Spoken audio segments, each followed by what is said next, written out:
Assalamualaikum warahmatullahi wabarakatuh. Saya Tanti Widya Lestari, NIM 207210054, kelas 5A Tadris Biologi, Fakultas Tarbiyah dan Keguruan.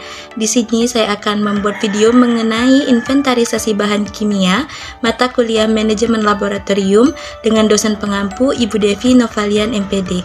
Selamat menyaksikan.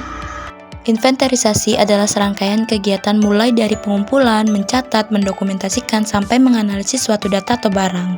Bahan kimia merupakan suatu bahan yang mengandung unsur kimiawi yang sensitif atau resisten terhadap kondisi lingkungan tertentu. Inventarisasi bahan kimia dalam pengelolaan bahan kimia yang sukses mencakup prosedur SOP untuk memastikan penanganan, penyimpanan, dan pengangkutan bahan kimia yang aman, serta pembuangan limbah kimia yang benar.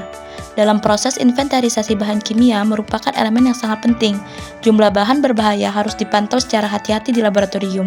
Inventarisasi fisik bahan kimia harus dilakukan setidaknya setiap tahun atau seperti yang diminta oleh petugas. Inventarisasi bahan kimia meliputi yang pertama pemesanan yang efisien, yang kedua mengidentifikasi bahan-bahan yang tidak lagi digunakan, serta melacak bahan-bahan yang mempunyai umur simpan terbatas.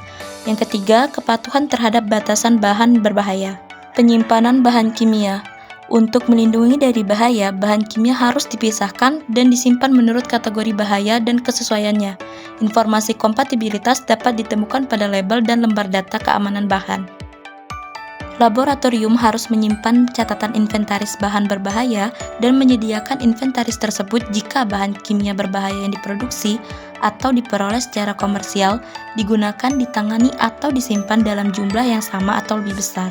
Inventarisasi bahan kimia Laboratorium FMIPA UIN Sutanto Saifuddin Jambi. Penyimpanan bahan kimia diletakkan pada lemari kaca dan disusun berdasarkan karakteristiknya dan diberi nomor. Bahan kimia rutin dilakukan pengecekan estimasinya setiap tahun, dan bahan kimia yang telah lama diganti dengan mengajukan pengajuan proposal. Di laboratorium terdapat tempat atau ruangan bahan kimia yang mengeluarkan uap berbahaya. Namun, bahan kimia yang ada di dalam ruangan ini diletakkan di lantai dan belum ada penempatan yang seharusnya. Pemakaian bahan kimia selalu dicatat oleh inventaris. Untuk stok bahan pemakaian dicatat di dalam kartu stok bahan. Di setiap lemari penyimpanan terdapat data bahan kimia dengan lokal penyimpanan sesuai dengan karakteristiknya.